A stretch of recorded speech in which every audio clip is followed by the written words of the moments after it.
حضرت اویس کرنی رضی اللہ تعالیٰ عنہ آپ تابعی بزرگ ہے، آپ صحابی رسول نہیں ہیں، آپ نے نبی کریم صلی اللہ علیہ وآلہ وسلم کی زیارت نہیں کی ہوئی، لیکن آپ کو حضور کے ساتھ عشق، پیار، محبت بے انتہا تھا۔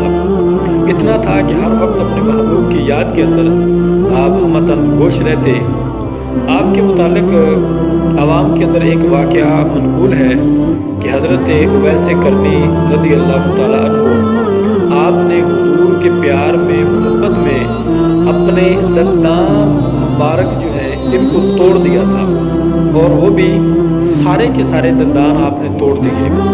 وہ کس طرح کہ جب آپ کو علم ہوا کہ حضور صلی اللہ علیہ وسلم نے جنگ احد کے اندر آپ نے شرکت فرمائی اور وہاں پر آپ کا ایک دندان مبارک ٹوٹ گیا، جب آپ کو پتہ چلا تو آپ نے حضور کے عشق میں، پیار میں اپنا ایک دانت توڑ دیا۔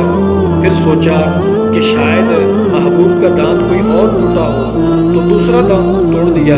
ایسے کر کے آپ نے اپنے منہ سے سارے کے سارے دانت جو ہیں وہ آپ نے توڑ دیے۔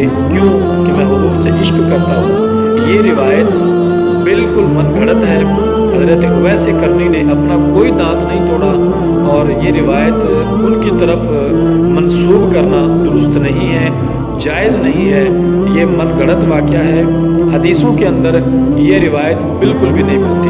تو جو جاہل اس کو شیئر کر رہے ہیں، لوگوں تک پہنچا رہے ہیں، تو اس سے گریز کیا جائے۔ آپ کو بھی علم ہونا چاہیے، آپ کو پتہ ہونا چاہیے کہ اللہ پاک تو فرماتا ہے کہ اپنی جان کے اوپر ظلم نہ کرو،